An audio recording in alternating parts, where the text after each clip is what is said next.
Anchorage is the home of the Dena'ina people.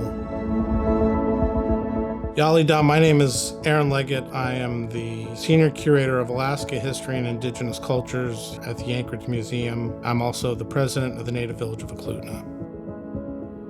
When my grandmother was born north of Anchorage here in 1933, Anchorage had a population of about 5,000 people. Today we're just under 300,000.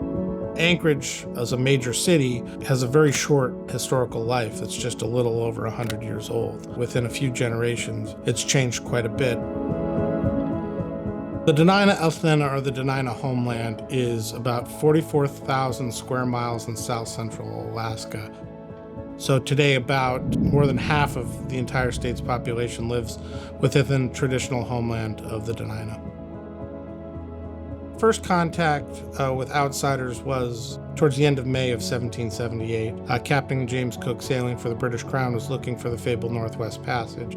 He sailed up into what now is known as Cook Inlet. The Dena'ina call it Tikachnu. He got stuck. He never got off the boat. He did send his men to go do some exploration, and they did bury a jar of coins at a place called Point Possession. But the thing that really transformed this area, and the reason that Anchorage is the largest city in Alaska, was in 1915, the federal government decided that Anchorage was going to be the headquarters for a new federal railroad. This brought in workers, and Anchorage was founded on the banks of our Dena'ina fish camp at Ship Creek, and has expanded from there. You know, when I grew up in Anchorage, there was really no talk of Dena'ina people. When I was about 19 years old, I started working at the Alaska Native Heritage Center. And people would ask me where my family was from, and I said, we're from here. And they said, well, what do you mean? And I said, this is where we're from. They said, no, where's your village? I said, our village is here. And so I wanted to change that historical narrative. And I realized visibility was a big problem. Through partnerships, we identified places throughout the Anchorage Bowl that are important Dena'ina locations. There was an increased interest in Dena'ina place names. With this project, we have an opportunity to really celebrate what makes this place unique. Certainly the Dena'ina place names and the Dena'ina connection to this place is one of those things. So on the top of each one of these signs, we put the phrases Dena'ina Eklutna Chitidyuk, which means you're walking on Dena'ina land, and Yolok Atsadaltsiyi, which means we are living with the outdoors. The Indigenous Place Name Initiative started around 2016, 2017, when we brought together a group of like-minded community people to figure out a way to honor Dena'ina place names, Dena'ina heritage. If you can get a connection to this place that goes back, several thousand years, you get an appreciation of what makes it really special and unique. And I think understanding those place names can be not only impactful for visitors, but even for locals. There's so many of these place names that really describe a particular geographic feature or a bit of history. And when I started to understand those kinds of things, it just opened up a whole new world to me in a way that I had not quite ever seen. This was an important Dena'ina fish camp site. When the early map makers came through this area, they encountered Dena'ina fish camps in the early 1920s.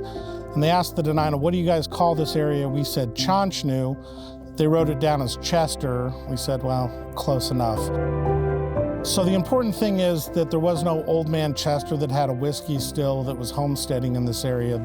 Chester really is a derivation of Chanchnu, and Chanchnu means grass creek. We wanted them to tell the history of the place. We wanted them to have the Dena'ina name clearly seen. And we also incorporated a piece of Dena'ina artwork or an important object to the Dena'ina, and that's men's fire bag.